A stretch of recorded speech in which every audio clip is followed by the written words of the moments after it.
Hello friends, welcome to think tank. मेरा नाम है शेख लाल। दोस्तों, उम्मीद करता हूँ आप सब बहुत अच्छे होंगे। दोस्तों, जैसा कि आप जानते हो, हमारा जो लेक्चर सीरीज जा रही है अभी वो फ्रीडम स्ट्रगल पे चल रही है। तो अभी आज का जो लेक्चर रहेगा Gandhian era, last previous lecture में हमने गांधीयन एरा का पूरा लेक्चर जो है वो कंप्लीट किया है, डिस्कस किया है। अभी उससे आगे हम जाएंगे, डिस्कस करेंगे पूरा इंडियन नेशनल मूवमेंट। तो आज का जो हमारा टॉपिक रहेगा वो यही रहेगा। तो शुरू करते हैं, ठीक है। ध्यान से देखना, ध्यान से समझना और पॉइंट्स को नोट करते रहना और चैनल को सपोर्ट करते रहना दोस्तों। तो अभी आते हैं हम 1937 पे। क्या होता है? Indian self rule movement. Indian self rule movement, इसमें क्या होता है? अब जब आपको पता चला कि 1932 में कम्युनल अवार्ड इलेक्शंस हुए थे, उसके बाद क्या हुआ, 1932 अगस्त में कम्युनल अवार्ड इलेक्शंस में वो फैसला लिया गया कि अब इलेक्शंस होंगे। तो फिर 1937 में क्या हुआ, इलेक्शंस का रिजल्ट आ गया और कांग्रेस को ज़्यादा सीटें मिली। इसमें क्या था कि इंडियन नेशनल कांग्रेस जो थे वो टोटल थे 11 प्रोविंसेस दोस्तों। कितने? 11 प्रोविंसेस। और 11 प्रोविंसेस में 7 प्रोविंसेस में कांग्रेस ने बिल्कुल मार्जिन से, बड़े मार्जिन से इलेक्शंस को जीत लिया। तो फिर अब क्या था, ब्रिटिशर्स ने कहा था कि अगर आप जीतोगे तो फिर आपको सेल्फ रूल हम देंगे, लेकिन ऐसा हो नहीं पाया। तो ब्रिटिशर्स ने उनसे कहा कि आप हमें सपोर्ट करो, वर्ल्ड वार होने वाला है, वर्ल्ड वार होने वाला है, आप हमें सपोर्ट करो अपनी आर्मी से और फाइनेंशियली भी हमें सपोर्ट करते रहो, तब जाके हम आपको पूरे पावर्स देंगे। जिसको कांग्रेस ने बिल्कुल रिजेक्ट किया हो। तो फिर कांग्रेस के जितने भी लीडर्स थे उन्होंने रिजाइन किया, बोला नहीं, आपने हमसे वादा किया था कि आपको पूरी पूरे पावर्स दिए जाएंगे, बट आप मुकर रहे हो अपने फैसले से। तो उन्होंने इसको रिजेक्ट किया। क्लियर? ये था all about Indian self rule movement. तो ये स्टार्ट हुआ था 1937 में, ठीक है। और इस समय जो है वाइस रॉय कौन था? वो वाइस रॉय था लिंथिंगो। ये वाइस रॉय था ब्रिटिश का, ठीक है, वाइस रॉय ऑफ इंडिया। तो फिर उसके बाद क्या होता है, ये 1937 में हुआ। तो फिर उसके बाद 1939 में क्या होता है, एक फॉर्मेशन होता है, ऑल, जिसको हम कहते हैं ऑल इंडिया फॉरवर्ड ब्लॉक। इस मूवमेंट को जो स्टार्ट किया था वो कौन थे? वो थे सुभाष चंद्र बोस। कौन थे? सुभाष चंद्र बोस। कभी कभी यूपीएससी या स्टेट पीएससी में आपको दो ऑप्शंस दिए जाते हैं, वो होता है सुभाष चंद्र बोस एंड महात्मा गांधी। तो महात्मा गांधी जी का भी इसका बहुत अहम किरदार है इसमें। तो फिर अगर वहां पे दोनों ऑप्शंस होंगे मिलके तो आपने वोट टिक करना है। वैसे रियल फाउंडर की बात करें तो वो थे सुभाष चंद्र बोस। इसका यही मोटिव था कि इंडिया से हमने अपने आर्मी को यूज करना है, अपने लीडर्स को यूज करना है और इंडिया को हमने फ्री करवाना है। ये लेफ्ट विंग नेशनल कांग्रेस माना जाता था, ठीक है। तो फिर उसके बाद इसके भी दो और विंग्स बन गए, एक था स्टूडेंट विंग और एक था यूथ विंग, ठीक है। ऑल इंडियन स्टूडेंट ब्लॉक और दूसरे का नाम था ऑल इंडिया यूथ लीग, ठीक है। उसके बाद जो है ये हुआ 1939 में। उसके बाद एक और रेजिमेंट आता है जिसको हम कहते हैं आजाद हिंद फौज। क्या कहते हैं? आजाद हिंद फौज।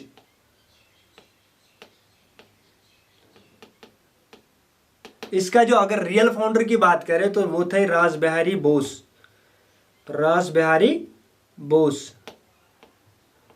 और क्योंकि वो बहुत बूढ़े हो चुके थे, उसको लगा था कि अब मेरी किसी भी टाइम डेथ हो सकती है, तो फिर इसने सारी फॉर्मेलिटीज जो है वो सुभाष चंद्र बोस को दिए, बोला कि अब आप ही संभालना इस फौज को, जिसको हम कहते हैं आज इंडियन नेशनल आर्मी, ठीक है। तो ये थे रासबिहारी बोस। और अगर हम फाउंडर की बात करें तो वो सुभाष चंद्र बोस। अगर रियल फाउंडर ऑप्शन में होगा तो वो है रासबिहारी बोस। उसके बाद क्या हुआ, 1940 में एक अगस्ता ऑफर आता है और वो ब्रिटिशर्स कहते हैं इंडिया को कि आप हमें वर्ल्ड वार में सपोर्ट कीजिए, वर्ल्ड वार सेकंड में सपोर्ट कीजिए, और अब आपको हम क्या करेंगे, अब आपको हम पूरे पावर जो है वो आपको देंगे। बट उसको भी कांग्रेस ने भी रिजेक्ट किया और मुस्लिम लीग ने भी रिजेक्ट किया। वो क्या था? August offer 1940।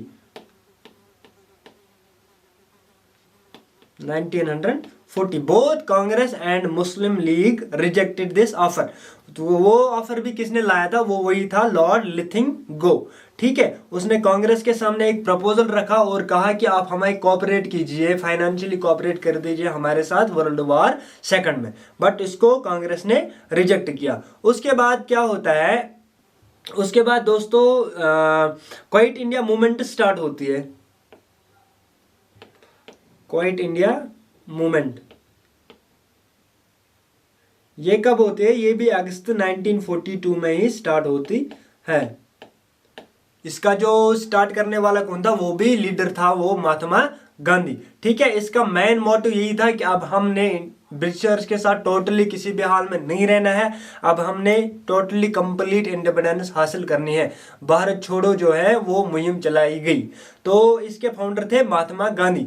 ठीक है, और इसमें स्लोगन दिया गया था महात्मा गांधी के द्वारा, डू और डाई। ये काफी इंपॉर्टेंट है, डू और डाई का स्लोगन जो है वो महात्मा गांधी ने दिया है था किस मूवमेंट में, क्वाइट इंडिया मूवमेंट में। क्लियर दोस्तों। और अगर कभी कभी क्वेश्चन पूछे जाते हैं कि वो कौन से मेन प्लेसेस है जहां से ये स्टार्ट हुआ ये आंदोलन, तो मेजर प्लेसेस जो थे इस मूवमेंट में वो था यूपी, बिहार, बंगाल एंड बम्बई, जिसको आज हम कहते हैं मुंबई। ठीक है, ये कुछ मेजर प्लेसेस थे जहां से ये मूवमेंट जो है वो स्टार्ट हुआ। डू और डाई का स्लोगन जो है वो इसी मूवमेंट में दिया गया। ठीक है, क्वाइट इंडियन मूवमेंट में। उसके बाद एक मिशन आता है दोस्तों जिसको हम कहते हैं क्रिप्स मिशन। क्या कहते हैं, Cripps mission.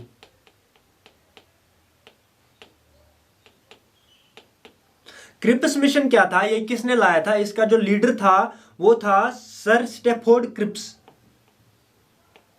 Sir Stafford Cripps. तो इसने ये मिशन लाया था, ये इंडिया में आए थे और ब्रिटिशर्स की तरफ से लाया गया था ये। तो इसने डिमांड किया कि इंडिया का इसने यही डिमांड की थी कि इंडिया आप अपने सोल्जर से हमें सपोर्ट करो, कोऑपरेट करो हमारे साथ, और जो ही वर्ल्ड वॉर सेकंड खत्म होगा हम आपको कंप्लीट फ्री करेंगे, यानी आपको हम कंप्लीटली इंडिपेंडेंट कर देंगे, घोषित करेंगे, लेकिन आपको हमें सपोर्ट करना है वर्ल्ड वॉर सेकंड में। क्योंकि वर्ल्ड वॉर सेकंड चल रहा था इंडिया ब्रिटिशर्स का, क्योंकि ब्रिटिशर्स का आधे से ज्यादा हिस्सों दुनिया के आधे से ज्यादा कंट्रीज पे ज्यादा हावी थे, ये रूल कर रहे थे। बट अब इन्होंने यही ऑफर दिया था इंडियंस को कि आप हमें सपोर्ट करो financially and as well as by army, through army, हम आपको यूं ही वर्ल्ड वॉर खत्म होगा उसके बाद हम आपको आजाद करेंगे। बट गांधी जी ने इसको रिजेक्ट किया और मुस्लिम लीग ने भी इसको रिजेक्ट किया और कांग्रेस ने भी इसको रिजेक्ट किया। ये वही मिशन है जिसको गांधी जी ने कहा पोस्ट डेटेड चेक। ठीक है, इस ऑफर को महात्मा गांधी ने कहा पोस्ट डेटेड चेक। यानी पोस्ट डेटेड चेक क्या होती है, ऐसी चेक जिसका मतलब कोई डेट होता है पर्टिकुलर, फॉर एग्जाम्पल अभी जून चल रहा है तो जुलाई में उसका डेट होगा, जो ही आप जुलाई में जाओगे बैंक पे तो वो उस खाते में पैसे ही नहीं होंगे, तो फिर आप क्या करोगे, वो चेक जो है वो बाउंस हो जाएगी। इस तरह गांधी जी ने कहा कि अभी आप कह रहे हो हमें कि आप हमको सपोज ये कंप्लीटली फ्री करोगे, लेकिन क्या पता आप पे क्या भरोसा, कब आएगा वर्ल्ड वॉर सेकंड, कब खत्म होगा और उसके बाद आप क्या करोगे हमारे साथ, कोई भरोसा नहीं है। तो इसलिए महात्मा गांधी ने, कांग्रेस ने और मुस्लिम लीग ने भी इस ऑफर को रिजेक्ट कर दिया। इसको हम कहते हैं क्रिप्स मिशन। उसके बाद दोस्तों क्या होता है, एक मिशन और आता है जिसको हम कहते हैं कैबिनेट मिशन। क्या कहते हैं, कैबिनेट मिशन। ये आता है 24 मार्च 1946 में। कैबिनेट मिशन भेजा जाता है इंडिया में। इसके 3 मेंबर्स होते हैं जिसको भेजते हैं प्राइम मिनिस्टर ऑफ ब्रिटिश, यानी प्राइम मिनिस्टर ऑफ इंग्लैंड। वो कौन थे उस समय, वो थे Clement Attlee. Clement Attlee PM of England उस समय। वो एक मिशन भेजता है यहाँ पे जिसको हम कहते हैं कैबिनेट मिशन, और वो 3 मेंबर्स को ये करता है, इसके लिए कोऑर्डिनेट करता है। वो 3 मेंबर्स कौन कौन थे, एक थे sir Pethick Lawrence, sir Pethick Lawrence, और दूसरे थे Stafford, sir Stafford Cripps, sir Stafford Cripps. काफी इंपॉर्टेंट है दोस्तों। आई होप आपको ये सारी चीजें जो है वो अच्छे से समझ में आई होंगे। अगर आपको कोई भी डाउट हो रहा है प्लीज आप ये कमेंट बॉक्स में कमेंट करना, ताकि हमें भी अच्छा महसूस हो जाए, हम भी मतलब मोटिवेट हो जाए, जहाँ पे भी आपको कोई डाउट हो रहा है। तो कैबिनेट मिशन में 3 लीडर्स को चुना गया, वो थे लावरेनस और थे अलेक्जेंडर और थे स्टेफर्ड क्रिप्स। इनको लीड कर रहे थे पृथ्वी लावरेनस। तो प्राइम मिनिस्टर ऑफ इंडिया कौन थे उस समय, इंग्लैंड कौन थे, वो थे क्लेमेंट एटली। ठीक है दोस्तों। और उस समय जो है वाइसरॉय ऑफ इंडिया वो कौन थे, वो थे लॉर्ड वोवेल।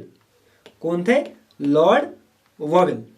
ये इसीलिए भेजा गया यहाँ कि अब आप फॉर्मेलिटीज देखिए इंडिया में कैसे आप मैनेज करोगे, इंडिया को फ्री करोगे, क्योंकि अब जो है वो वर्ल्ड वार सेकंड जो है वो खत्म हो गया था, ब्रिटिशर्स को बहुत मार पड़ गई थी पूरी दुनिया में। अब पूरी दुनिया की नजरें जो है वो भारत पे थी, क्योंकि अब जो अगर ब्रिटिशर्स को पता था कि अब अगर हमें दुनिया में अपना नाम रखना है, कायम रखना है, तो फिर हमें भारत को छोड़ना ही पड़ेगा, तब जाके हम डेवलप्ड कंट्रीज में आएंगे। तो इस वजह से उन्होंने एक मिशन भेजा जिसको हम कहते हैं कैबिनेट मिशन। इसके 3 लीडर्स थे, ठीक है। तो फिर उन्होंने डिसाइड किया, और उसके बाद जो ही वो कैबिनेट मिशन आया, उसके बाद फरवरी 1947 में एक डिक्लेरेशन आया। 20th of February 1947 एक डिक्लेरेशन आया, ब्रिटिश थे इंग्लैंड से, जिसको हम कहते हैं एटली डिक्लेरेशन। एटली डिक्लेरेशन, ये वहां से एक डिक्लेरेशन आया जिसमें प्राइम मिनिस्टर जो थे क्लेमेंट एटली जो थे, उन्होंने डिक्लेयर किया that there shall be a complete independence in India before 30 June 1947। यानी उसने कहा कि अब हमने इंडिया को जो है आजाद करना है, कहां से, बिफोर 30 जून 1947। ये डेट काफी इंपॉर्टेंट है। 30 जून 1947 से पहले पहले हमने इंडिया को आजाद करना है। तो फिर और उन्होंने एक और नया वॉइस रॉय खड़ा किया है जिसका नाम था लॉर्ड माउंटबेटन। तो ये थे last voice Roy of India, वो थे लॉर्ड माउंटबेटन। उसने इसको अपॉइंट किया कि अब आप ही देखना कैसे फॉर्मेलिटी करोगे पूरे, आप कब से इंडिया को आप फ्री करोगे। उसके बाद माउंटबेटन का प्लान रहता है, वो 30 जून को ही अनाउंस करता है कि अब हमने इंडिया को आजाद करना है। और उसने ये अनाउंस किया साथ साथ कि there will be a separate Muslim state and there will be a separate Hindu state. और हिंदू स्टेट को हम कहते हैं हिंदुस्तान, और मुस्लिम स्टेट को हम कहेंगे पाकिस्तान। तो ये था माउंटबेटन का प्लान, और इस तरह से हमने खत्म किया पूरा इंडियन स्ट्रगल मूवमेंट। तो लास्ट वाइसरॉय ऑफ इंडिया जो थे वो थे लॉर्ड माउंटबेटन। तो इन्होंने ही जो है डिवाइड किया इंडिया को 2 पार्ट्स में, एक है इंडिया और दूसरे का नाम पड़ा पाकिस्तान। क्लियर। और 14 अगस्त को पाकिस्तान को घोषित किया गया एज इंडिपेंडेंट स्टेट, और 15 अगस्त को इंडिया को घोषित किया गया एज इंडिपेंडेंट स्टेट। क्लियर दोस्तों। अगर आपको वीडियो बहुत पसंद आया होगा तो प्लीज लाइक करना, सपोर्ट करना, शेयर करना। Thank you so much. God bless you all.